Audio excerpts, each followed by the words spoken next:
Assistant Vice President for Activities. And I am Darren Briones, Assistant Vice President for Activities. And we are your hosts for today. So Kristen, how did you start your journey in trading to the stock market? So, to be honest with you, Darren, it was my dad who introduced me to trading in the stock market. We started pretty young because my parents didn't want their savings to be stagnant. So, personally, I believe trading, information about trading is so available for everybody. Even young teenagers could start learning about trading. Don't you think so, Darren? Yes, I agree. And likewise, based on my own experience, it was my mom who wanted me to go into investing. She didn't want my funds or my savings to be stagnant. So she influenced me and exposed me to the stock market and to the idea of investing in securities such as bonds, stocks, and other securities. And so it started from there. That's really nice, Darren. So, you really have to learn the fundamentals, technicalities, rules, and regulations in the world of the stock market, especially because it deals with money.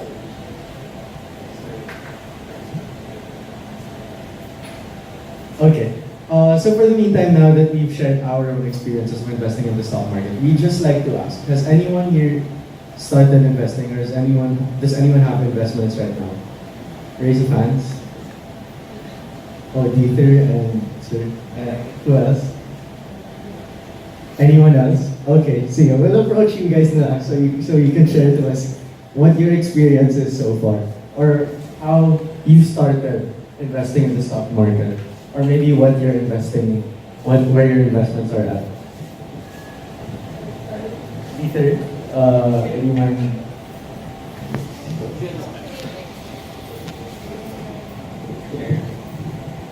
Please share us your experience. So introduce yourself first. Hi, I'm Dieter. Hi, Dieter. From the School of Economics. Okay, so currently I'm investing in, let's say, BPI, the stock market. I started out with like just a dream of like, hey, I want to go into the stock market. Really nothing like about profit, honestly. Just wanted to try it out first, right? So some people tell me, oh, it's a hassle to go to the barangay hall to get a barangay clearance, it's a hassle to get like the documents submitted, right? The thing is, it wasn't the number, right? The thing is, like, I just started out and I just went to their offices and I got it done, like within the day. So it took some time, so 3 days at most. Pero honestly, if you focus on like, I guess, getting those documents, it's not as hassle as you think, honestly. Like, so when I think most people like get distracted, oh, hassle, start, diba? So I didn't really like focus on that, you know. So I started out, I'm in a loss, not really smart, right, on like the stock market trading, but I started now, right? So at what age did you start? At what age did you start? 18, Okay, and who's your broker? COL. Oh, confidence. Anyone else? Maybe Anyone else? the guy who will share. Please introduce yourself. Hello, I'm Rich Dantes. So I'm from CLA. I started investing, actually, part siya ng class for basketball. We were required to invest in like a few stocks. So we invested in San Miguel Corporation. Last year lang yun. Currently, parang hindi naman ako active nag-invest, pero I'm looking into investing in mutual funds siguro and in the future. Thank you for sharing. Okay, thanks guys for sharing. I'm really excited how this event will teach our members the rationale of investing in the stock market and the qualities needed for a good trader. Speaking of journeys with Investor Society, I believe that our speaker has traversed a long path to get into the position where he is now today. Without further ado, let us give a warm round of applause to the President of Investor Society, Mr. Luigi Cesar, to give us our opening remarks. So, good afternoon, members. Good afternoon, Sir Royce, and good afternoon to Sir Paul. Thank you for being with us here today for Investor Society's first ever Financial Literacy and Investment Program, or FLIP. FLIP is a 3-part seminar per term that we have envisioned to be the flagship program of Investor Society. We aim to bring speakers from top brokerages to talk about their experiences and insights on the financial market. As such, we are deeply grateful that First Metro has agreed to be the first ever company to help us host Flip. We'd like to thank everyone for helping us make this happen, from S-Life to CSO to the members of Investor Society, and of course to First Metro. We first contacted First Metro many months ago when the org was still in its very early stages. Sir Andrew, who unfortunately could not be here right now, was very open to giving talks in DLSU. As such, we took great initiative in making sure this would happen. There have been many ups and downs, but we are very happy that we were finally able to make this happen. Thank you, Luigi, for that insightful annotation. Definitely, the flip will help us millennials be knowledgeable on how the stock market works and how we can handle the risks on investing in several companies involved in it. I'm excited at what this event has in store for our members who are now here today. And Kristen, just so you know, this financial literacy and investment program is the first part of the series lecture that the Investor Society will cater to its members. I am definitely honored to host this prestigious program. It's really exciting, don't you think so, Darren? Yes, I agree. Let's introduce our speaker for today. He graduated with a degree of Bachelor of Science, major in Business Economics from the University of Santo Tomas. He has had 2 internships from Wealth Securities and Metro Bank Trust, and he has been investing for 4 years now. Ladies and gentlemen, please give a warm round of applause to Mr. Royce Christopher A. Aguilar. Okay, so hello guys. So apologies for the delay. Of course, like what Luigi mentioned, Mr. Andrew was supposed to be talking for today, but I think when me and Mr. Andrew talked, I think this was a blessing in disguise because I am actually part of the research department. So compared to Mr. Andrew, so what he does, he talks to several people, several institutions and the like, but what he told me, parang it's a blessing in disguise kasi since I'm part of the research department, we're the ones who actually making the calls in terms of our stock recommendations and the like. So I think this is important, of course, especially now given that the market is facing some headwinds. We can provide you some opinions and we can provide you some answers to your questions probably later. So I think the first question is who here is already investing? Is already invested? Alright, sige. So siguro I'll fast track the introduction part and then later I'll introduce to you. Actually, this is very special kasi I added some slides at the end that provided our 2019 stock picks. So I guess this is special for you guys. I'm hoping you could listen and ask later. So we're happy to answer your questions later. So yeah, so let's move on. Alright, so of course just to promote a little bit, no? So who we are. So I'm part of First Metro Security, so our parent company is actually the Metro Bank Group. So of course, in terms of, as you can see here, we are actually awarded by the Finance Asia, that's a Hong Kong publisher, as the best broker in the Philippines. So if you've noticed, I think Luigi also mentioned earlier about, or I guess if you're aware of mutual funds, we're not the company who does the mutual funds. We do promote mutual funds, but what we focus specifically First Metro Securities is on the traders, investors themselves in the online. We're the online stock brokerage firm. That's what we focus on, not the mutual fund part. So I'll answer your questions if you're curious later. So next slide. And so we're pretty much aware of who this guy is, so Warren Buffett. So I think it's very important to know the gist of this quote. So risk comes from not knowing what you're doing. I guess in everything that we do, it's very important we come prepared, we come to know the things before actually engaging in that aspect. So for example, in the stock market, a lot of people are actually getting into the stock market after just taking one seminar or just actually following the hype and the like. But I guess some people call stock market risky, maybe because they don't really hedge that risk. And how do you hedge that risk, right? So first is to educate yourself. and not actually, after educating yourself, educate more of yourself. I think that's very important lang na don't follow the hype, come from your instincts, and based from actually something that is in terms of intelligent explanation, intelligent basis. So there, risk comes from not knowing what you're doing, right? So there, next slide. So just like, I guess a gist lang of the evolution of money. So I guess way before, diba, when the transaction between people in the 2000 BC, they were using like cattle, grains to actually transact. And then moving forward, right, so we're seeing in the 18th century, we have banks. Banks are already emerged. The 20th century, may mga ATM na. And then the 21st century, you can actually transact using your mobile phone, your laptop.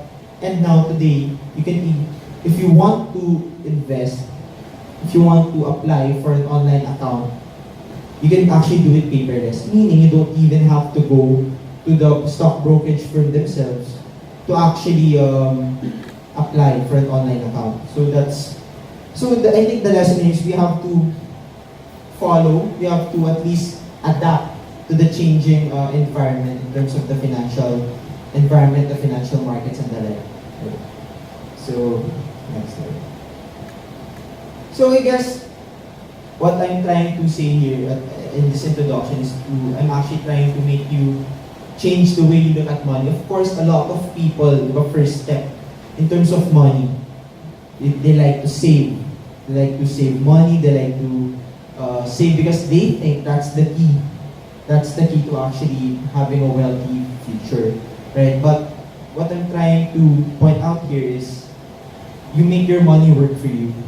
You make your money work harder than you, right? So I'm gonna tell you in a short while, or at least explain it a little bit further. So make some things worth be greater than its cost, right? So yeah, next slide. So in terms of the asset classes in the Philippines, so all of us financial firms actually classify it into four. So we have deposits, bonds, stocks, and others. So if you've noticed the chart or the graph, we know that if there's higher risk, higher return, right? So actually after this, we're gonna take a little bit of a quick test on how actually risk averse are you, right? So of course there's a bit of a background. So deposits, right? The one in the banks, bonds, stocks, and others. Others to be specific. So for example, if you're selling real estate, jewelry, of course, that's a higher risk, right? So of course, definitely right now in the higher interest rate environment, right? So that's definitely some downward pressure in terms of the return. So let's move on.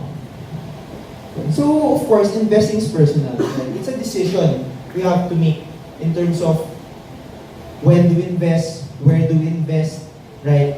So of course, a lot of people, if you've noticed, most of the people that are investing now are actually retirees or planning to retire because they've already saved that much money and the like. Of course, that comes from a basis na before, the minimum to be able to invest is not really cheap. It takes around 100,000 at least to invest. So you can blame the young people before that they were not yet invested, right? So investing is personal, but right now this is the opportunity to actually take advantage na some brokerages are actually offering just 1,025 minimum for you to be able to invest in mutual funds and for you to be able to trade using your own account and the like. So definitely it's personalized. Like if you can connect the slide before, you can invest in bonds, you can invest in real estate or even stocks, right? It depends on your risk appetite. So how do we measure this risk appetite? So let's move on to the next slide. Yeah. So if you have a paper, at least something in your mind, let's take a note of this. Let's answer a few questions. So this is what we call investor personality test. So the first question is, how long have you been investing? So just let's That's the first question. Next. What is your reason for investing? If you like to invest, what's the reason for it? Is it to protect your value of your current capital? Would you like to earn regular income? Would you like to earn income and capital growth or long-term capital growth? Yeah, so let's keep our answers for the first couple of questions. So next. Will you be needing regular income from your investment? So A, yes, in less than 1 year. B, not immediate over the next few years. C, not immediate over the next 5 to 10 years. Or D, not immediate over the next 10 years. So, next. How much of your money can you invest over the long term? Yeah. So, of course, if your risk appetite is greater, so you would invest everything in the equities and the like, right? So, yeah. Okay, so next. If the stock market went down 10% in a year, that's actually a good question because that's actually what is happening as of the moment, right? Stock market, specifically PSI, of course there are other stocks that actually gained this year, but let's see. If the stock market went down by 10% in a year, what would you do? Would you panic or will you actually buy the bargains? So, next. Yeah, so let's keep our answers before in mind, and that's the scoring. Yeah. So, yeah. Back it up. Okay. The next one. Yeah, okay. So, if you compile the score from the 5 questions, and then, for example, if you get 1 to 5 points, you're conservative. And on the other hand, if you get 16 to 20 points, you're aggressive. So let's classify a bit. So next slide. Okay, so, next slide. First, that's an investor personality test, so that's quite relative. No? So for example, if you get conservative, you rather, your goal is to protect your current capital. Of course, I think most of the investing population qualify in these deposits. In fact, most of our parents probably are classified under conservative because they would forgo higher returns for low risk options. Of course, they don't want to stress themselves with the volatility of the bond and the equities market. Not bonds, equities market only. Yeah. So, if you're moderately conservative, you would prefer regular income and gradual approach in terms of your reaching investment goals. And if you're moderately aggressive, so that's like the balance. And if you're really aggressive, right? So you risk a lot of your capital to invest. So you're definitely a fit for equities. But of course, your investor personality test changes over time. Right? If you gain more capital in the future, you have more room to actually invest. Right? So let's keep this in mind. So of course, you can take this test several times.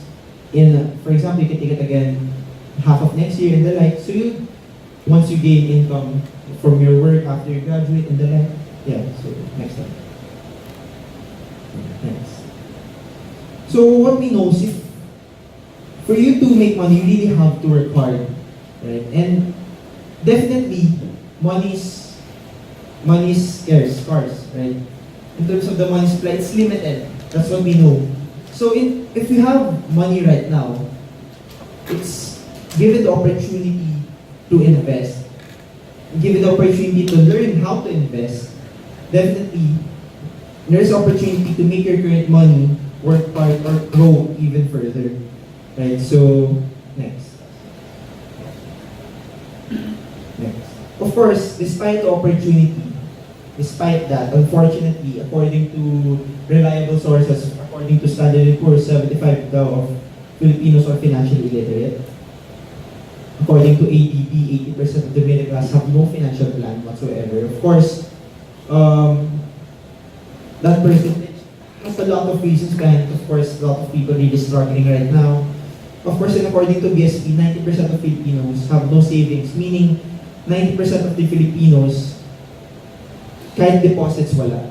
Deposits sa bank. So that's quite a percentage. That's quite surprising. Next. So according to SSS, 97% Filipinos retire broke. Diba? In terms of the definition of broke, right? They have really a specific person. They have a specific reason for that. But the point here is, a lot of Filipinos haven't really realized or haven't seen the opportunity yet in investment. Kahit deposits lang wala. 90%, imagine that. Next. So definitely our objective here is, like I said earlier, to make your money work harder for you. Right? Of course, even kahit ako, galing akong stock brokerage firm, I won't, in terms of the environment, I wouldn't really suggest you go all in, right, sa equities. But my point here is to actually invest, because we'll go through it later why just depositing in the bank in the long run will get you, in terms of the value of money, actually will lessen in the future. So I'll show you later. So next. Yeah. So of course, a lot of people, a lot of specifically Filipinos are actually confused or actually get this twisted, right? So if you have an emergency fund or growth fund, that's not the same, right? So for example, if you have an emergency fund, you have fixed but low interest income or funds for, or you can use that for short-term purchases, right? But imagine, even most of our parents, even my parents, most of their money are invested sa deposits lang, right?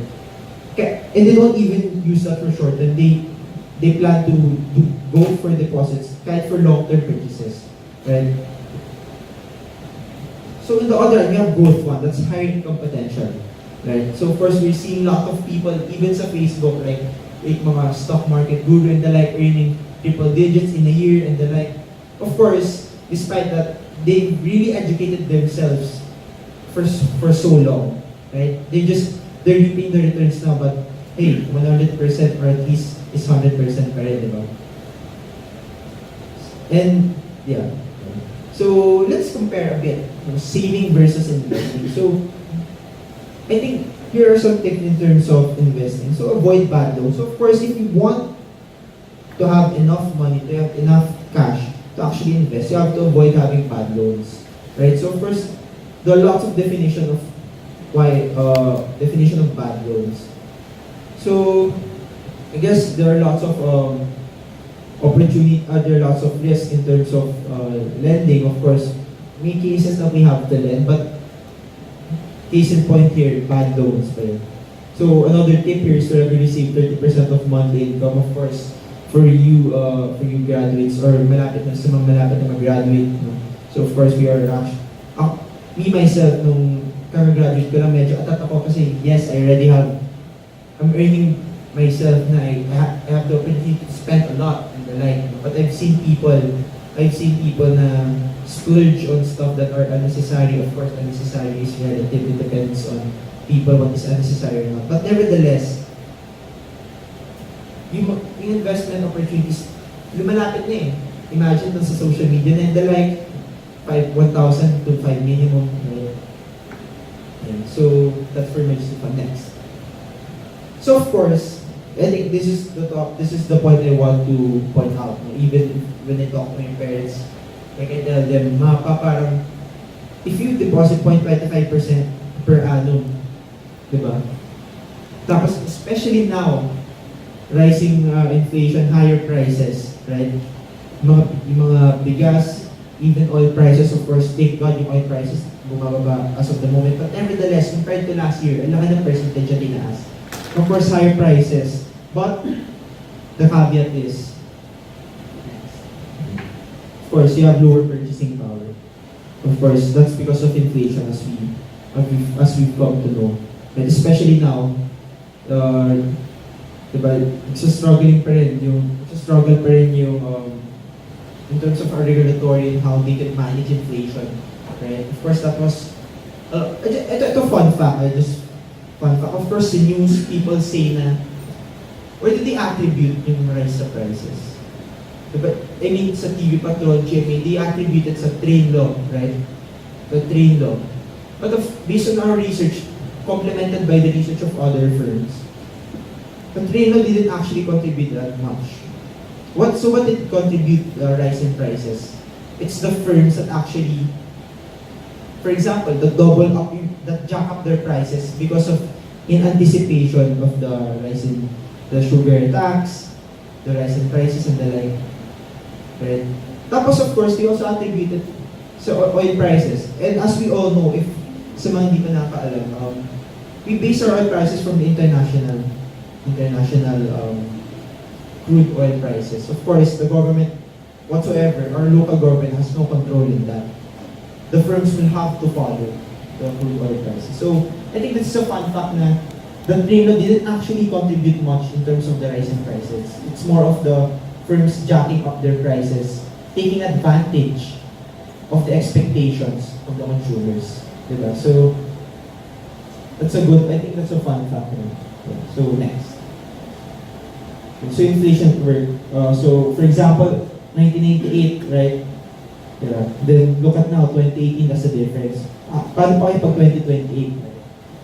So, yeah, if you notice sa 500 pesos, no? Right? So, yung worth niya will be so much little na lang by then, right? So these are facts. These are really facts. This is what's currently happening. So next slide. Yeah. So in terms of investing, yeah. So let's shift what we said over. So continue to set aside 30% of your monthly income to invest. Right? 30%. For example, for mga fresh grads, usually around, for example, 20,000, right? So, mga 6,500 invest. And from that 6,500, you can already invest na sa stock market if you want mga, for example, mag-ipon ka for retail bonds, and then like, yeah. So there are a lot of opportunities there. Yeah, so of course, I like to focus at 2017 numbers. So, imagine, so, for those nagde-deposit lang. So, for example, average savings interest rate 1.25 lang. Inflation just last year, 2017, 3.3%. Year to date, it's already at 5.1% inflation. Right? So that's a big, it's a big loss for you in the long run. So if, for example, if you invest, the return of the PSI last year was 25%. Of course, this year, very, very different, right, to be honest. Very, very different. That's PSI. But then again, like I said earlier, di na naman yung PSI yung opportunity for you to invest. There are a lot of second-tier stocks. So if you have questions here, I can explain, or I can at least answer or give opinion on stocks that you're aware of. So next. So this is a chart that I would like to show you guys. Yeah, so for example, if you've deposited like, or if you've invested 1 million, right? So that's a good chart because that's actually, this is based from average. So for example, 14.2% per annum for the last 10 years. So for example, if you invested 1 million 10 years ago, right now, it's at 3.7 million. Right? Next. 10 years. Next. Yeah, so of course, if you relied on banks or just putting your money in deposit, for you to be able to get to 3.8 million or the same performance to PSEI if you invested in the PSEI, it would take you 534 years to actually equate to that. Now, of course, I'm not really totally bashing on deposit. I think it's okay to put some money in deposit, but then again, for short-term purchases, if you have long-term goals, it's better to invest in the stock market, or at least the bonds. Yeah. So work smarter, not harder. Of course, a lot of people that yung whole savings nila, for example, if you watch movies and like whole savings invested sa house, that's the whole savings. Imagine people working 20 years and yung savings na napunta lang sa one house. Right? Of course, I'm not. Then again, there's a lot of opportunities here talaga. Of course, despite the country, the Philippines being a third world country, there's still opportunities for it. So next. Yeah. Next. Yeah. So making your money make more money. That's what I've been telling earlier. Yeah, make your money work harder for you. Next. Yeah.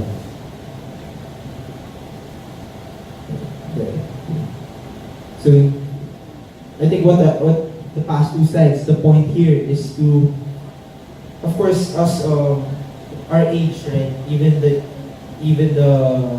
ones going to 30 years old, they like to splurge on stuff, right? Even I have friends rin na the same age na they like to spend a lot of stuff. For example, coffee, buying new phones, and then like, it's not totally bad. But then again, I think it's very important to allot a bit in terms of at least 30% in terms of investment, and then 70 you can splurge already. Of course, it's very important pa rin to actually satisfy our cravings and the like. But then again, it's important we allot at least a bit. Yes. Upgrade your standard of life instead of your standard of living.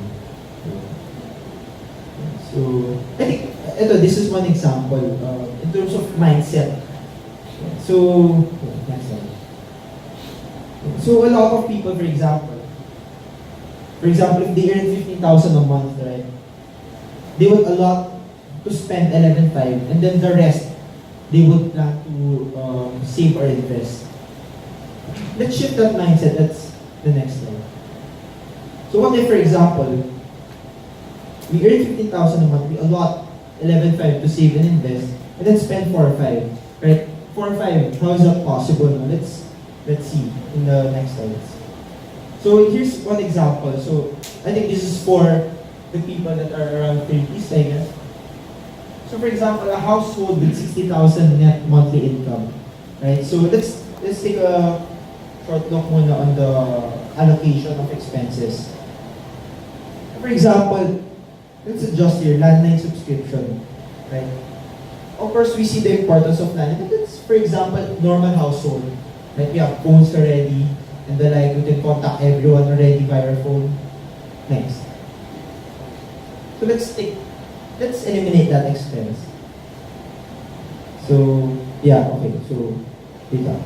So for, the speed here, so for electricity, right? So, for example, this season, lumalamig na. Let's try to lessen electricity expense, right? So we have 2,000. Credit card, lessen our debts. Let's lessen our debts. Of course, if you've noticed yung mga quotes, right? We have notable quotes sa US, mga investors na if you own a credit card, you don't want to be rich. That's the quote they've been saying. Of course, we understand that the benefits of credit card, but in this example, let's try to lessen our credit card expense. And then gym membership, let's try to do the gym at home, I guess.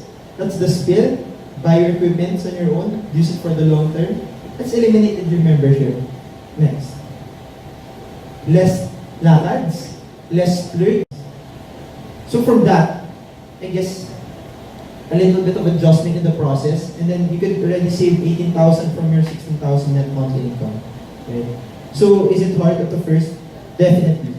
But of course, if you really want to go for the long term, you have to make some adjustments. So, next. So of course, let's going back to the asset classes. Of course, if you talk to people, yung lagi na sinasabi, you talk about investments, the market, it's always stocks, right? So of course, they know the term stock market, they know a bit of the environment, but what is it really all about? Next. So what are stocks? Right? So next. Oh, sorry. So in a nutshell, to laymanize everything. So when you invest in the stock market, you have the opportunity to own a bit of the shares of the company, right? So of course, for example, company A, 30% of its whole market capital is allotted in the public. So meaning, yung 30% of market cap of a company, nilagay niya sa stock market to raise capital, right? So in those 30%, all of us, that's for us, the opportunity to gain shares of the stocks of that company, right? So basically that's it. But in terms of our opportunity here is to take advantage of the appreciation of the share price of that company. Right. So next. Yeah. So of course, there are 200 plus listed corporations in the PSE. So a lot of opportunities, a lot of stocks to invest in. Of course, compared to the US 2000 stocks, more opportunity. But of course, in terms of us, we have 200 plus. We still have opportunity to invest in the US, I guess, in the long run. But of course, I think investing in the PSE is a good stepping stone, at least if you want to go for that path next. So the PSEI, so we have the Philippine Stock Exchange Index. So these are the top 30 in terms of market cap, in terms of the market cap. So of the 200 companies, the 30 companies are like, if you talk about basketball, right? So if you have PBA, yung 30 stocks, yun yung Gilas, right? Yun yung Gilas Pilipinas. That's the most reliable companies that are actually fundamentally supported, fundamentally proven in the long run. Right? So next. So you're the index stock, some of the constituents of the PSEI.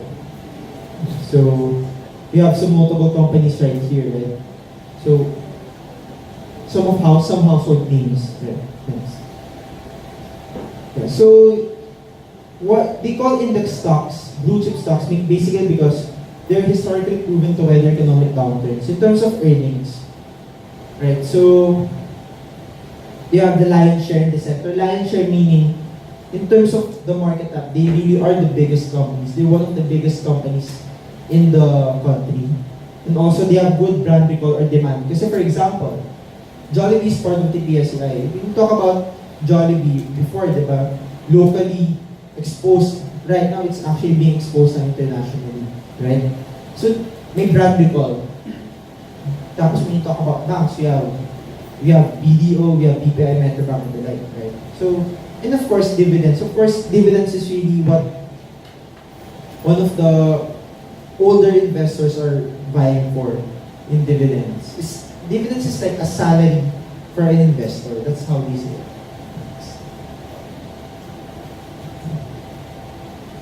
Exactly. So, owning a business without having to run the business, you take advantage of the appreciation of the company. Next. Yeah. So yeah, that's the example next. Yeah. Next. And so, my mentor, that's why who got me into this industry, he told me before na invested, brand recall. He didn't know much about the stock market, but he invested in what he knew, what he knows. Right? He educated himself a bit, but he invested in a company that he knows. So that's Jollibee. So next. So he invested it at 26 pesos before. So of course, if you can take a look at the share price now, it's at that's the peak 305. So it's around 280 as of the moment, 270 as of the moment. But nevertheless, right? 26 to 300, 280 pesos. If you just invested in that one company, put all your earnings in just one company that you knew, consistent earnings, that's what they knew. If you just take a look at the Jollibee store, you already know a gist of the company, how the company is doing. Yeah, next. So you have Meralco. Again, right? Whether you like it or not, yeah, the ones here in Manila has to pay electricity bills to actually live a quite a standard life. So, my mentor, when he invested, Meralco, 12 pesos pa siya. And then, the peak, 395. So, as of the moment, it's at 370, 360. So, I think the lesson here from the two stocks, if you're new, what we suggest is to invest in the stocks that you know, or at least are aware of in terms of its basic operations. Right? So, for example, you have video, you know it's a bank.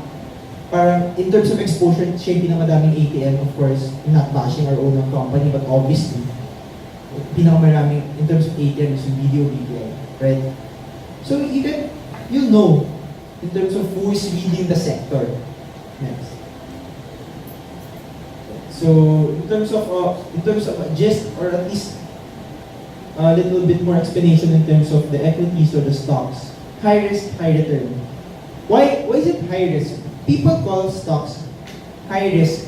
Diba, like first mentioned earlier, they don't educate themselves that much. But I guess the one factor why the stock market is high risk because of the price volatility. For example, if you've watched the stock market from the start of the year and now, even quality companies are experiencing a drop in their share price, even though that their business is still sound. That's why it's called high risk. So I guess it's very important how we educate ourselves. Of course, that's one way to look at a company's fundamentally based on its business. Another one is its charts and technicals. Right? So I think this is where is it important na even though a company is really sound, the technical analysis, the charts, the study of how you analyze the charts takes into account the emotions on what investors are actually thinking or what they perceive at the stock. So we'll go through that later. So of course, there's capital appreciation and dividends. That's two ways to earn. And ETFs. So you know where's the ETF? ETF. I'll explain a bit later what are ETFs. So yeah, next. Yeah, so in terms of the dividends that Jollibee gives, Jollibee also gives dividends. So if you have a website, our website, so you can take a look at the research tab and there's a dividend history of the company. Next.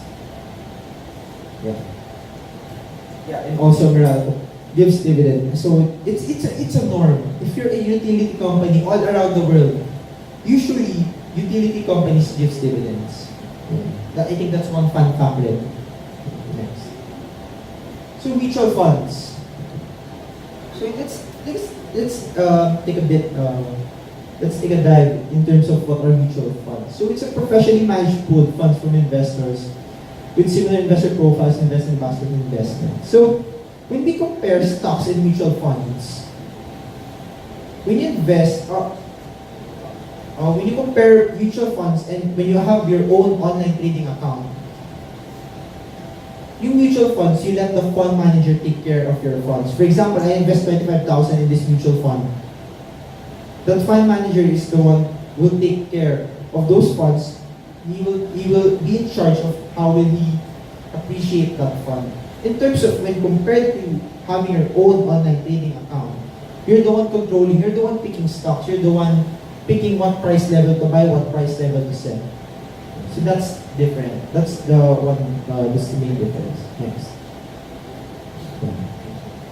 Yeah, so that's in the gist the process. So you're an investor, you invest, so there's a pool of funds compared to there's a pool of funds, then the fund manager takes care of the rest. He invests in stocks, he invests in bonds, money market and the like. And then at the end of the day, the target is to make enough returns that will go back to the investors. Right? So that's one way to take a look at mutual funds. Next. Yeah. So I think this is a very good way to explain the comparison. Right? So if you have an online trading app, if you invest by yourself, you're the driver, you're the one taking it, you're the one having full control. Of course, it requires more focus. Why? Of course, if you're a student, tapos ako, if I work sa stock market, for example, if I'd like to watch my own trading account, it would really require more focus. Why? Because I have to watch it, the price level. Of course, if I'd like to buy and sell a stock in just one day, I really have to watch it, right? Compared to mutual funds, the fund manager is your driver. And recall, if you're not aware, the fund manager is really an expert. Yes, sir. Are there different kind of mutual funds that the brokerage is going to, like, food industry? Are there different kind of mutual funds that the managers invest on? Like, for instance, like mutual funds, like what do they invest in? What industry do they invest on? Which particular, like generally all industries? Oh well, to answer your question, usually given that the stock market is only around 200 stocks, yung mga fund manager usually invest in the top 30 stocks and the second tier stocks. They don't really invest in the stocks that are not fundamentally sound. Of course, in terms of specific sectors, they don't really focus on just one sector. They like to diversify. Yeah. So, Alex, siguro to answer your question, when we compare to the stock market sa US, meron sila tinatawag na ETFs. Of course, in the Philippines, there's only one ETF, the First Met ETF. But of course, it's the same as investing in the PSI. In the US, there are a lot of ETFs focused on sectors. For example, mining ETF. So under that ETF, puro mining companies lang. So what compares Metro Bank compared to other brokerages like Pro Financial and BPI? What do you guys focus on in terms of mutual funds? What sector will you guys focus on? Yeah, so I think in terms of the content ng stocks, it's pretty much the same. But in terms of what we're battling lang at, what we're battling at is in terms of the returns.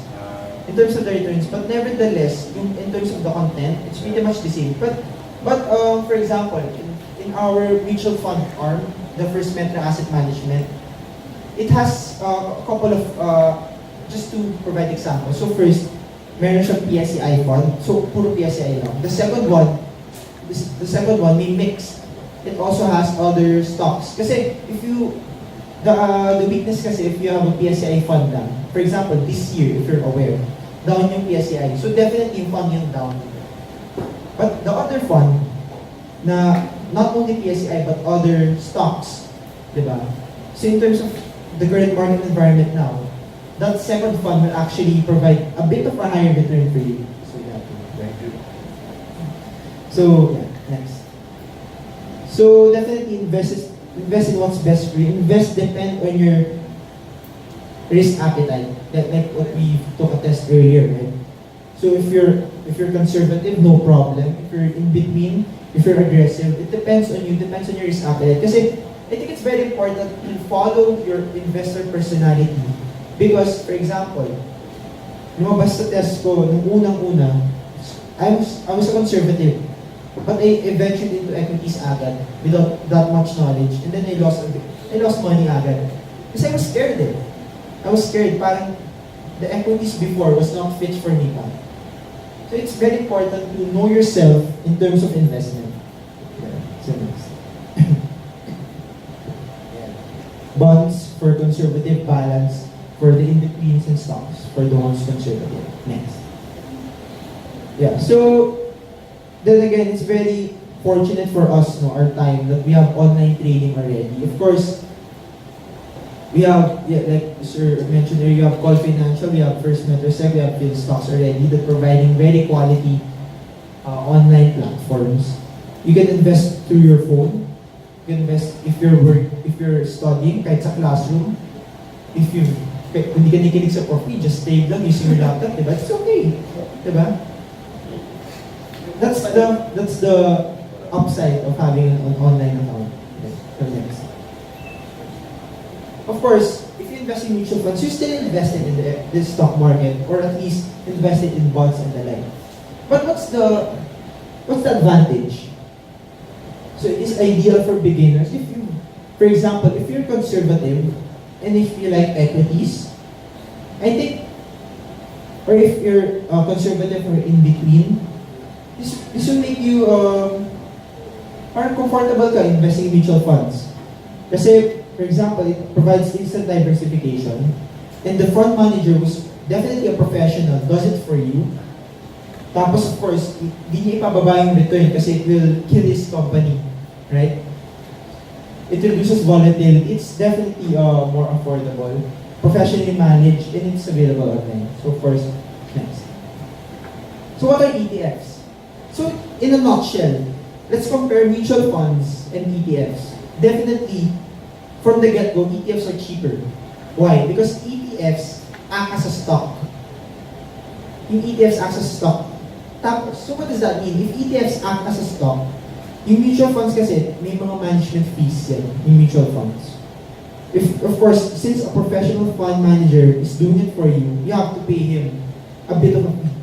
In terms of ETFs, it's a stock na diversified. For example, FM ETF. FM ETF is a ticker, actually. It's a stock na trading sa PSE right now. Right? So, for example, if you invested in FM ETF, that's our product. It's like you're investing in the stock in the PSEI. If you could, for example, if you invested in the ETF of FM ETF compared to a mutual fund na yung naman nun, puro PSEI, from the get-go, if you invested in the first day, may loss ka na dito sa mutual fund. Why? Kasi may fees na. Compared to ETF, may upside ka pa a little bit. So that's basically the difference. Yung ETF acts as a stock, yung mutual funds, you let the fund manager pick all the stocks for you. That's the main difference. Basically, that's the main difference of ETFs. Next. Yeah, so that's what I've been saying. So we have FM ETF, it acts as mutual fund, it acts as a mutual fund in terms of diversification, pero stock siya. So, in terms of fees, lower.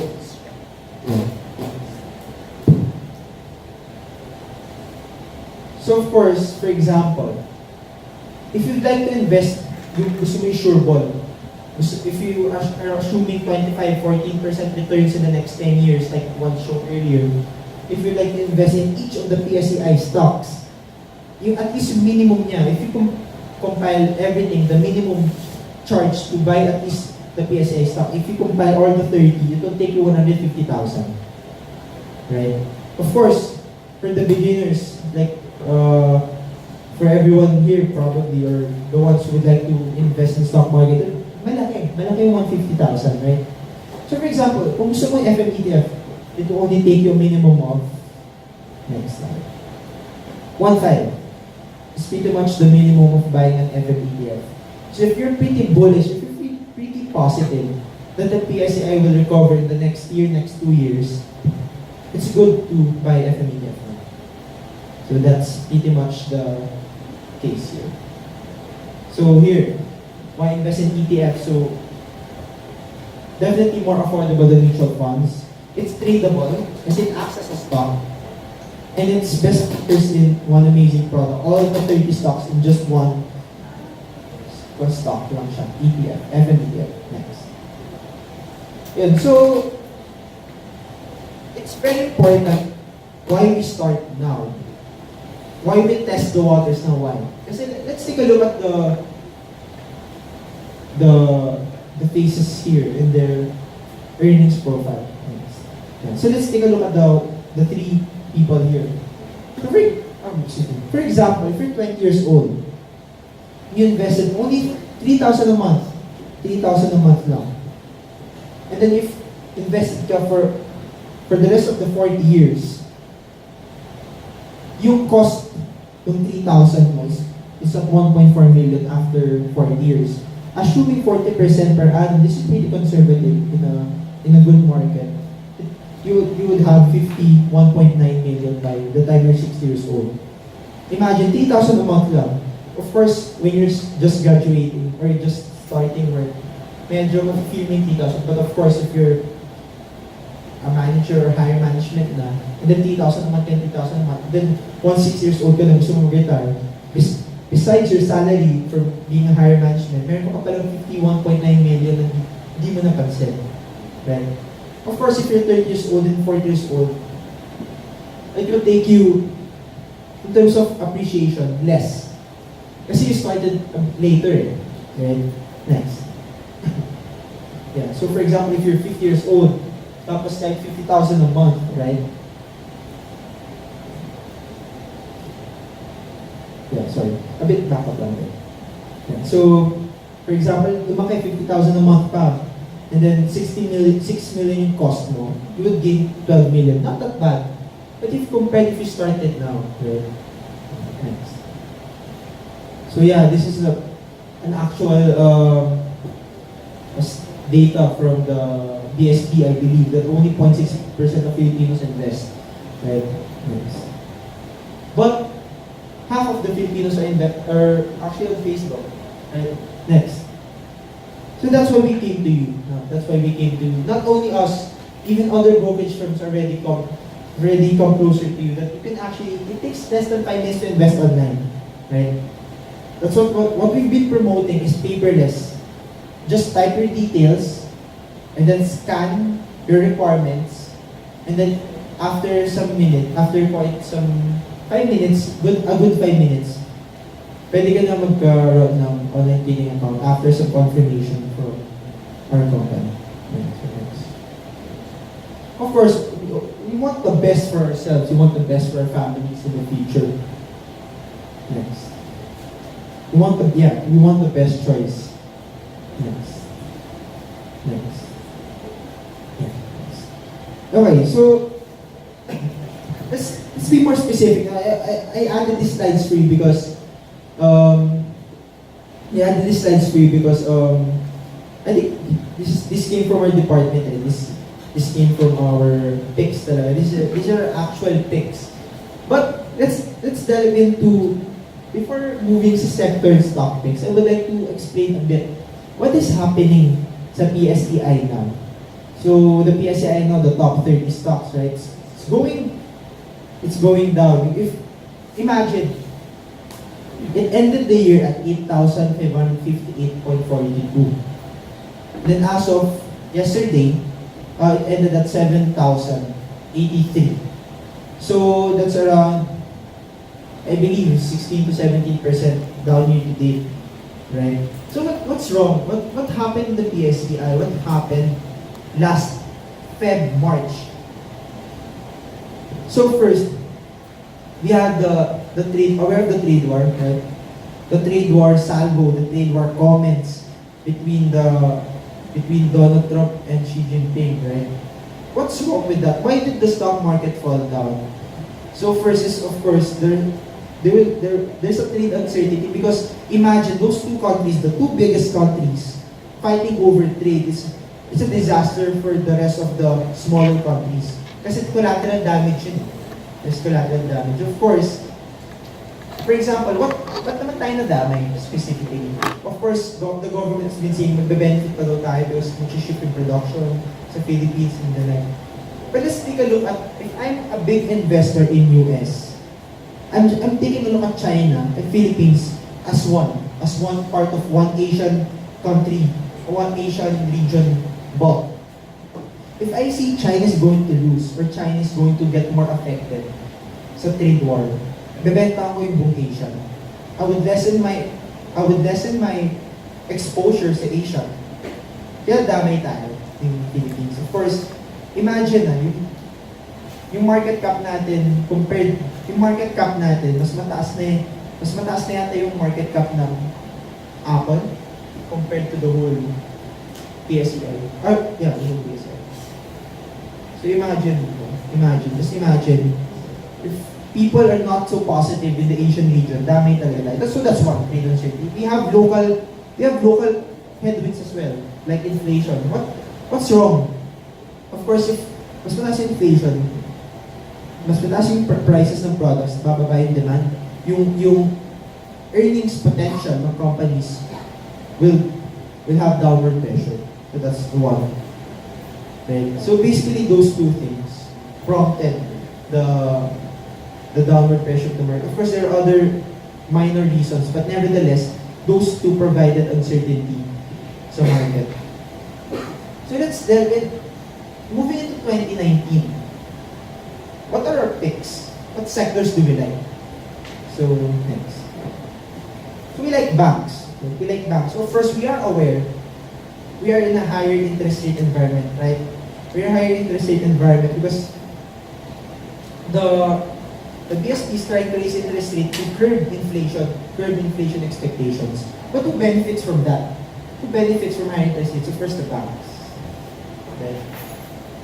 So a lot of terms here, but nevertheless, the banks have some potential moving forward. So of course, if you're aware of the reserve requirement ratio, the BSP, yung meaning ng reserve requirement ratio, before 20% or 20% I believe is it asset or cash burn, 20% ng yung RRR. 20. I mean 20% of what? Okay, 20% ng deposits na dapat naka-reserve.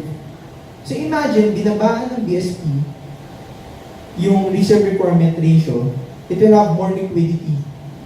Yeah. So it has the potential to earn more.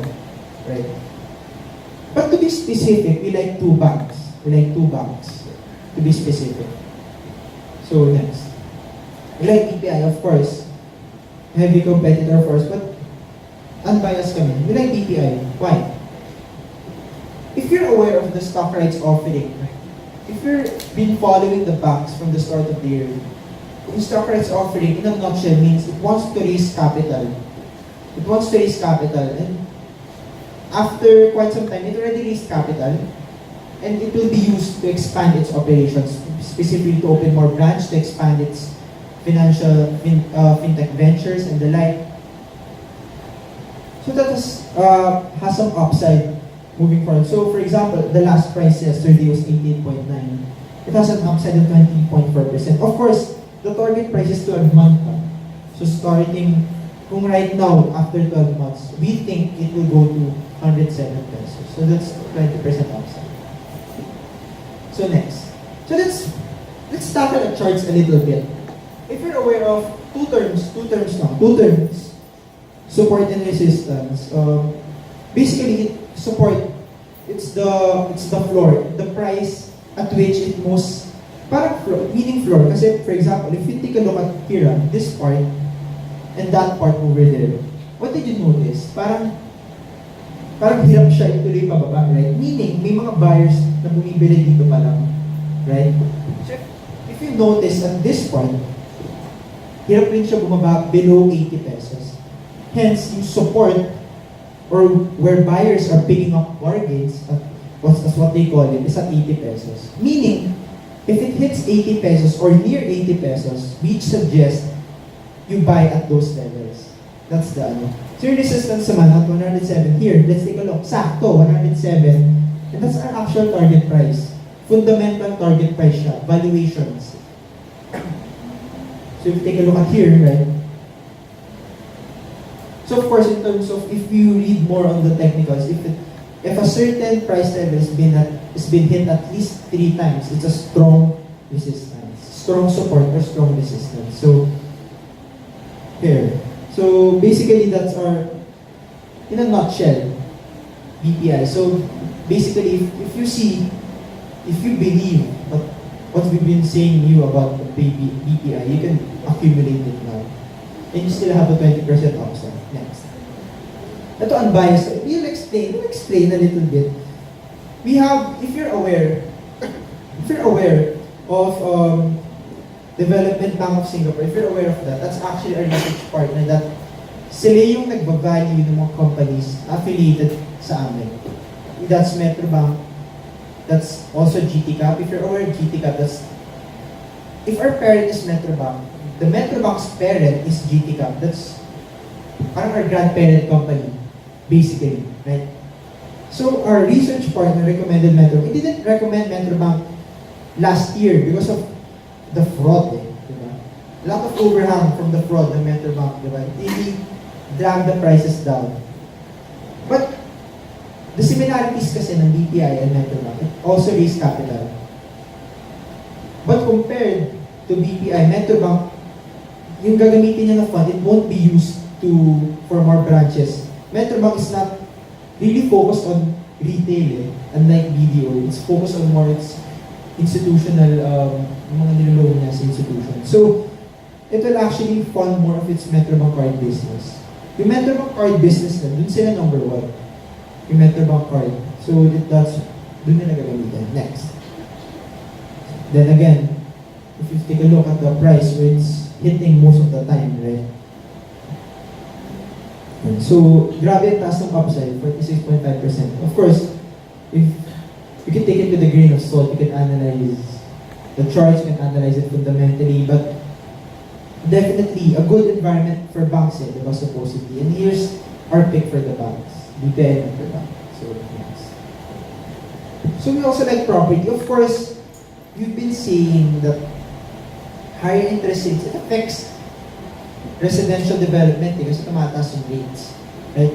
Hence, it's one of the risks mentioned here. That the sharp increase in interest rates will actually derail demand for residential properties. That's why we only have one pick for property. We have several buy calls on property companies, which I can tell you later. But who's our top pick in terms of residential? So next.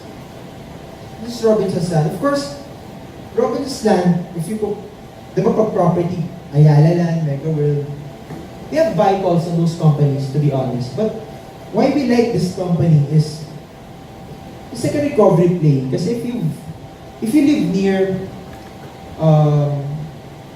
San Juan or Quezon City, if you take a look at Galleria, Magnolia, Robinson's Galleria, Magnolia, ang dami renovations, ang dami pang stores na hindi bukas, right? And later supposedly at least next month or next year, tataas na yung occupancy rate ng malls. And recall that Galleria and Magnolia are two of the top 3 malls ng Robinsons. The other being Robinsons Manila, of course, diba? So, besides that, the malls, the office demand, yung Robinsons Land also exposed to office side. It benefited the Philippine offshore game operators. Well, before, di ba alam natin, pag office, nag-occupy ng BPO. Puro BPO, right? But as of the moment, mga POGOs or Philippine offshore gaming operators are also occupying yung mga office spaces. So these POGOs are actually Chinese from the mainland China. Para silang BPO pero gaming.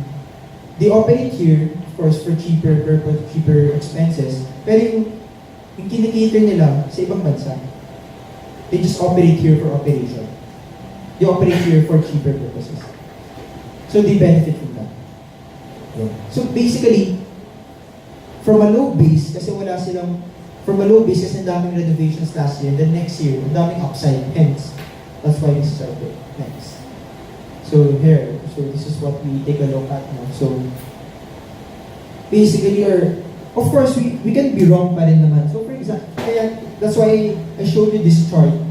Kasi for example, if you're aware of the basic notion, you sell below when it breaks down support when it breaks below support, diba? If that proves that we're wrong, kasi for example, if it breaks below support na 19.5, tapos tuloy-tuloy siya. So, you sell the stock, and then when it hits the resistance or when it hits the target, you can take a bit of your profits. Basically, that's the notion. Of course, if you want more educated concepts of stock market, you can attend our seminars. It's in our website. Kahit di ka mag-log in, of course, there's a tab there, seminars. You can attend. So, next. Of course, we also like infrastructure. Of course, that has been the spiel, that has been the script of the government for so long. Of course, we recognize may mga delays, infrastructure developments, definitely delays, but we like one company to be specific that has been benefited. It has the competitive advantage kasi. This company that we're going to show you next. So Megawide, if you're aware, Megawide Construction Corp actually is a construction engineering company na besides constructing roads or buildings, etc., it has been into airports lately. Airports. So for example, kaka-open na ng Mactan International Airport. Siya yung nag-build doon and meron siyang share from that. Right? So it's an airport play without all the fuel costs. Right? So it takes advantage of the tourism here in the Philippines. So for example, yung price ng Megawide has been down lately, of course, dragged by market environment. But we're taking a look at 2019. Imagine, sino rin yung aware sa PITEX, yung bago? Yung PITEX, Parañaque Integrated Terminal Exchange. Sila yung nag-build nun. And may share din sila nun. Right? Of course, maliit lang yung kita niya compared sa airports and the like. But nevertheless, this is a company that's parang rising star siya. Parang siyang gano'n. Diba? So, imagine investing in this company for the long run without being dragged down by so much ng if the PSI goes down. Kasi outside of the PSI, the megawatt. Right? Yeah, so that one. So next. So here's the chart of megawatt. So definitely higher upside. Our target, yung target namin, yung share price, it hasn't been hit before. But we do believe, since the company is growing, it warrants for a higher price talaga. It's a growth company. It's not, hindi pa siya yung established company like the one in PSA. It's definitely a growth company, a young company, young management. Definitely hungry pa rin sila. Okay, so next. So yeah, basically 2 years straight pa rin award in terms of being the best broker. So definitely, we're not really that much bragging, but kasi the point here is in terms of research, that's one. In terms of providing you with service, that's what I showed. That's why I showed you this slide and slides before, because there are a lot of online brokerage firms right now, diba? So this is what makes us special. If you're, aware pa kayo sa yung platform, of course, if you're aware of our platforms, if you notice our classic platform or the platform we have now, it's the same as other platforms. I'm gonna show you a video later of our new platform. We call it FMSec Pro. I have a video downloaded for you. I'll show you, medyo na siya, high-tech stuff. No? So, high-tech stuff pero user-friendly. So, I'll show you later. Thanks. So, this is a bit of a promotions now. So, of course, we have paperless accounting, account opening, no printed forms, no site visits. You just use our website to open an account. Next. Yeah, so I think the next slide, yeah. Next. Yeah, so that one. So we have what we call FundSmart. We have in our platform, there's a tab there na FundSmart where you can actually invest in other mutual funds besides our own. This is our own. Diba? This is our sister company. And siya yung nag-handle ng mutual funds, like I said earlier. But you also promote other mutual funds rin. Of course, we recognize na we like you guys to invest talaga. That's why we're promoting also other mutual fund companies. But the thing here is, if you take a look lang sa website namin, and then all the 6 funds, you can invest in all of their mutual funds. Yeah, they have the money market, bond funds, and equity funds. And you can all see them on our website. Yung returns nila, you can compare. You can compare yung returns nila, year-to-date return, month-to-date return, and like, diba? Unbiased, definitely unbiased. You can invest in Sun Life if you want through our platform. Yeah, so that's the thing. That's the thing we have here. Yeah. Sorry, yeah. So, for example, if you have a Metrobank account or PS Bank account, no minimum charge for you. So, you can actually gain access to our platform if you have a Metrobank account. And, for example, if you have a BPI BDO Land Bank account, madali lang mag-fund ang account mo. So, yeah, next. Yeah, next.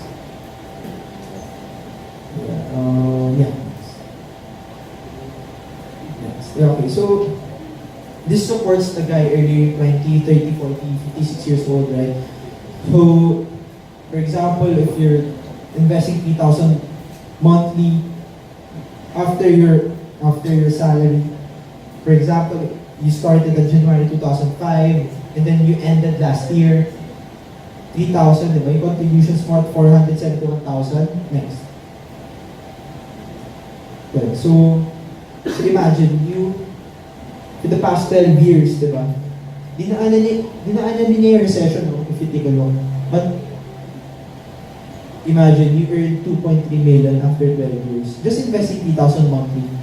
Diba? Total cost mo 471,000, but your earnings mo 2.3 million. That's from real data. I guess what we're trying to show you is that you can invest for the long term talaga. You can invest little by little. It's gonna be, you're gonna still benefit from that. Yes. So imagine 130. So yeah. So basically, that's our website. If you'd like to follow the news, follow our updates, you can follow our Twitter account here. If you'd like to invest, if you have questions, you can contact our customer service or you can even call. So, yeah, I think I would like to show you in sa video. This is a video for a new platform. Medyo blurry siya, but nevertheless, you can see what our new platform is like. We already opened this platform to several high net worth people. With time's out, we're getting comments. But I'll show you. This is special for you guys.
And so basically that's our new platform. So you can take a look at the Facebook page if you'd like to have a more updates or more explanations in terms of what your new platform offers. So yeah, so I guess that's for me. So if you have any questions, please, me and my colleague would love to answer any questions. Any stocks or any questions in the room?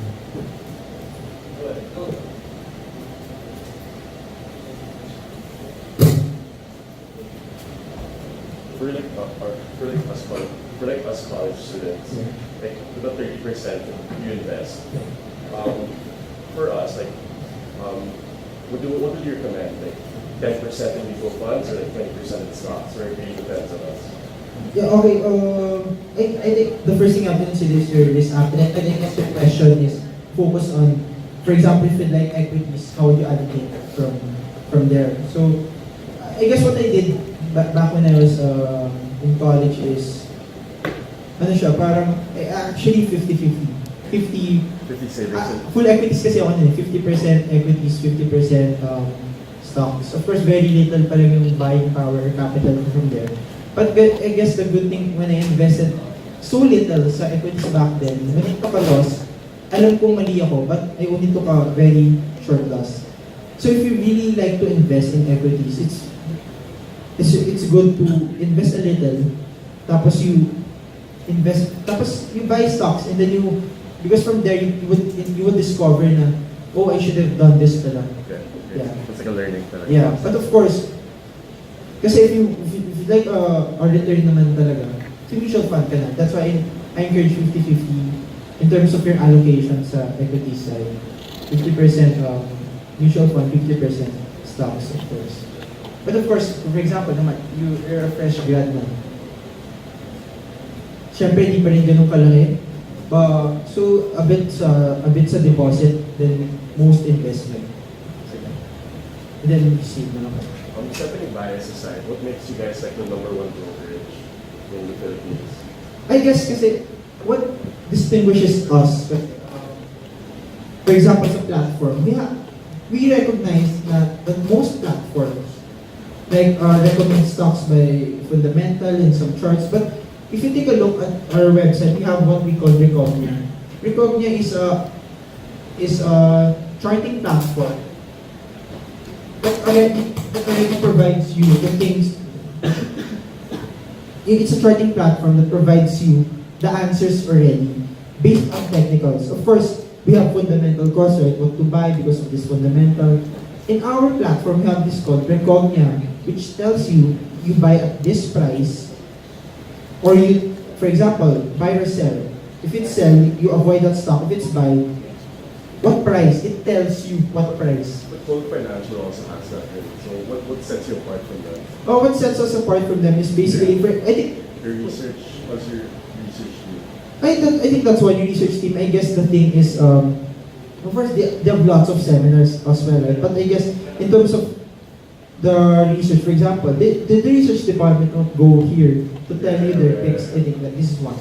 I think the other thing is sa platform. I guess the thing I showed earlier, the pro. I guess that will set us aside. In the pro, the video played earlier, if that rolls out to everyone, which we plan anytime next year, that will distinguish us na talaga. Yeah, I guess that's one. That's one thing to at least look forward to. Okay, that's good. All right, thank you, thank you. Thank you.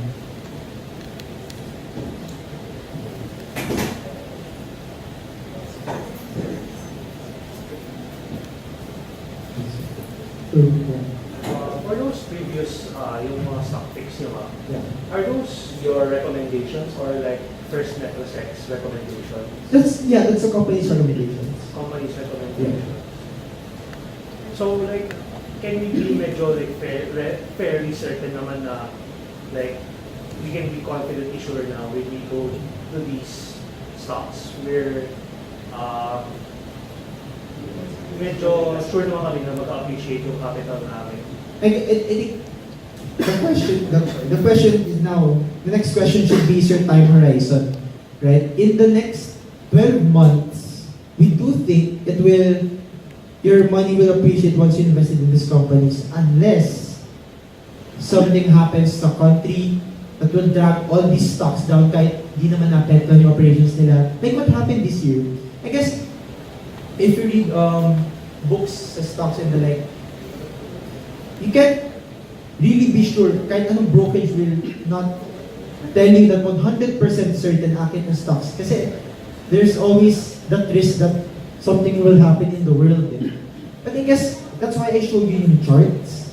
Because that supports everything that happened kahit history na at those prices, nasa lows na siya. So if you buy, for example, now, it will most likely, it will appreciate. So I think the answer I can tell is most likely it will appreciate because unless something happens, for example, the inflation again 10%, definitely that will not be good for any stock. Yeah, so, yes, sir. The circumstances of the things that are happening in the country and in the world, like, what's your outlook for the next year? Like, do you think if the stocks will go down or? Yeah, we don't think the stocks will go down as much as what happened this year. We do think it will actually go up, but not as much. Because if you take a look at the PSEI now, let's base it from the PSEI. It's at 7,000 levels now. We don't think it will go around 8. It will not go back at around 9,000 by next year. So definitely not that much upside. That's why our stock picks are very few. Yeah. We're that's true. What reading of you recommend us to read regarding stocks or like financial literacy? Do you have any Oh yeah, okay. So this is coming from me personally. So I like to, in terms of fundamentally that one is the intelligent investor, aware? intelligent? The Intelligent Investor, that's by Benjamin Graham. If you'd like to a twist of fundamental plus technicals, I recommend the Mark Minervini books. Aware? Mark Minervini, the books, he has 2 books. Mark Minervini. Yeah. So the Intelligent Investor for fundamentals, the 2 Mark Minervini books for a twist, as in full trading experience talaga siya. It's very nice. It's a very nice book. So those 3 books I would highly recommend for starters. So the intelligent investor, the Mark Minervini's 2 books. Yeah. I think, to be specific, Mark Minervini's 2 books, Think and Trade Like a Champion and Think Like a Stock Market Wizard. Yeah. Think and trade like. Think and Trade Like a Champion. And then Think Like a Stock Market Wizard. I guess that's those 3 books. I highly recommend those books. Even other experts highly recommend those books. Yeah. That's true. Sir, may advice po kayo in investing in companies outside of the PSU? Oh yeah. I guess when we invest in the companies outside of the PSCI, I guess if you're aware of the stock market environment, mostly kung hindi siya part ng PSCI, parang mostly binibase nila sa technicals, like sa charts. I guess I suggest that first you pick a company that has a good catalyst. Catalyst meaning what will drive the share price moving forward pataas. So for example, like the one recommending Megawide, right? What will drive its share price? Yung airport niya, nakaka-build lang, that's one.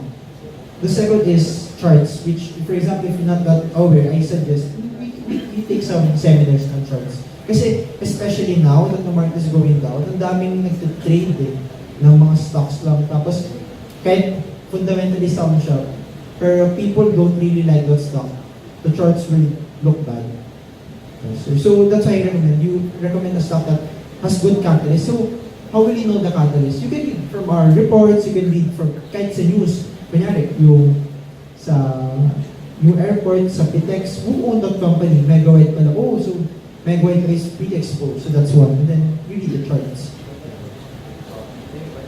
What was the last company that rose to the PSU and from outside tumaas?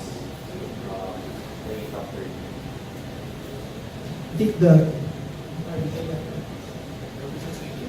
I think the last stock, yung pinakabago stock dyan is yung Robinson's Retail. The Robinson's Retail is actually, compared to Robinson's Retail, yung Robinson's Retail is yung mga stores inside the Robinson's Mall. So we have the mini stock, the generics pharmacy, that's under Robinson as well. Toys R Us, yung hardware cup,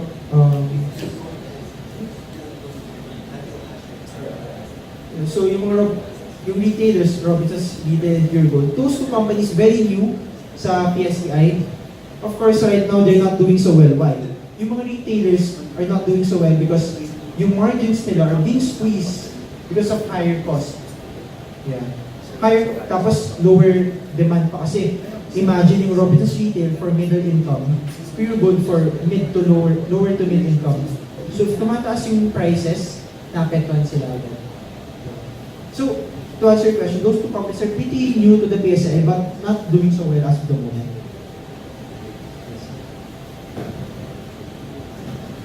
Yes. Hello. Hello. So yung kanina kasi sa graphics, napansin ko na separated into 2 yung charts. So yung first is a line chart or candlestick for the prices. Tapos yung sa baba, diba yung volume. So how does the fluctuation sa volume affect yung buying decision ng investors sa stock? I guess it's very important.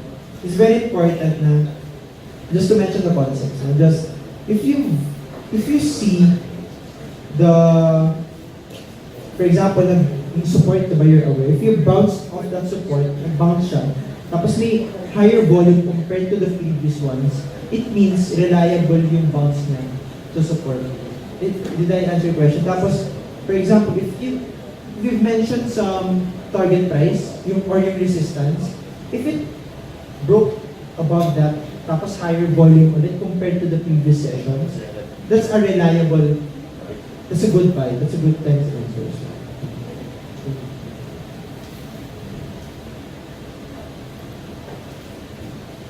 Any more questions? Yes, sir. It's a question lang kasi still going through this kind of stuff. Yeah. Yung exchange traded funds, is that something for First Metro Second or for other? It's our product, but it's for everyone. For example, if you're trading with Call Financial, you can buy the FMETF because it acts as a stock. That's the good thing about it. It's our product, but definitely it's not only for us. It's for everyone. All brokerages, all clients under any brokerages can avail of FMETF. You can take a look at the ticker, FMETF. Because parang it's also like a mutual fund, right? But does it require any management? No, it doesn't have that management fees kasi when we said it acts as a mutual fund kasi in terms of diversification, the FMETF kasi diba, it tracks the PSCI. It really tracks the PSCI talaga with so little margin of error. So, for example, if this year down siya kasi it followed the PSCI, but if you believe that the PSCI will go up and recover, FMETF is a good buy right now. So imagine you're investing in the top 30 companies, tapos wala pa management fees. You only pay the commission fee na since nag-trade ka.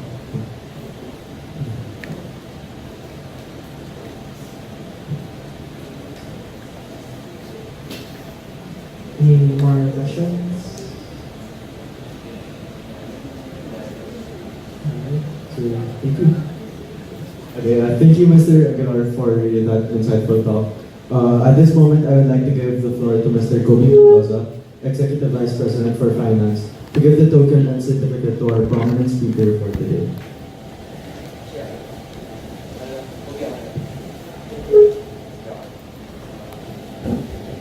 The Investment Society presents the certificate of appreciation to Royce Aguilar as guest speaker from today, November 17, 2018, for generously sharing his time and expertise with the students of Tinosa University.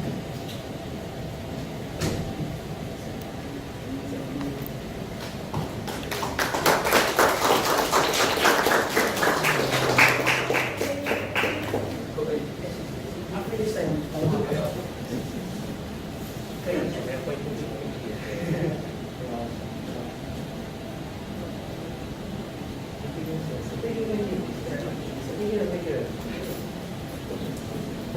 Thank you, Mr. Kubi Mendoza.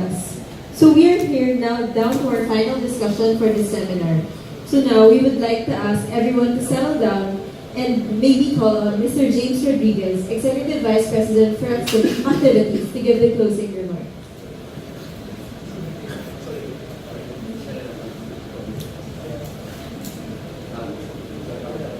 So we would like to call on Mr. Kobe Mendoza for the closing remarks.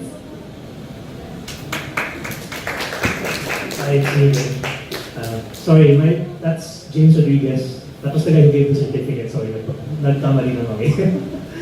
So, once again, I'd like to thank Mr. Sir Royce for his very interesting talk on the stock market. And I hope that you guys enjoyed it, and I hope that you found it really interesting. And I also hope that you found it enlightening. I hope that, can I see here who invests na? Like, how about one, two, okay. Yeah, yun. So, a lot of people here invest, and I hope that this seminar has kindled your interest in the stock market and has made you aware really of how it works and like the opportunities that can be found in there for us students habang bata pa tayo and and the potential that it has. So I'd like to thank Sir Royce once again for the wonderful speech and seminar. And also for the recommendations, I was actually surprised. The recommendation that was really very interesting, very interesting. So, and that really gives a insight really on how we look at stocks, like why we think stocks are good, what stocks we think are good, and why we think they're good. And so that's a really interesting introduction, I would suppose, to the way that the mindset has to be for picking stocks. It's not just, oh, I know this brand, but that, oh, it's because of these things that this company is doing that we think are gonna really help it a lot. And so I'd like to thank again Sir Royce for showing us a brief glimpse of that, which we will definitely expound in our future flip seminars. We hope you're excited for them as we continue on this journey with us with Investor Society, and we hope to see you in our future seminars as well.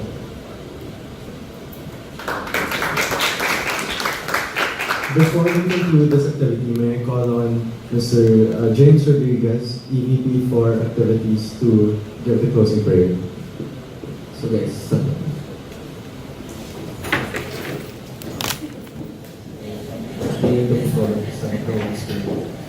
Heavenly Father, we thank you for gathering us here today. We thank you for giving us the opportunity to discuss and present this flip program to our new members. We hope that that you will guide us, you will guide each and every one of us on our way to our assigned prayer. I will continue, oh my God, to do my actions for the love of you. St. John Baptist and us all. Deep Jesus in our hearts forever. In the name of the Father, the Son, and the Holy Spirit. Amen. And that concludes the Financial Literacy and Investment Program. We hope that you had a full grasp of the risk involved in the stock investment and that it's entirely up to luck in management. Thank you for attending the seminar today, and we hope to see you in coming lectures of this program. Once again, I am Darren Briones. And I'm Kristen Nee. Together, let's invest our future. Invest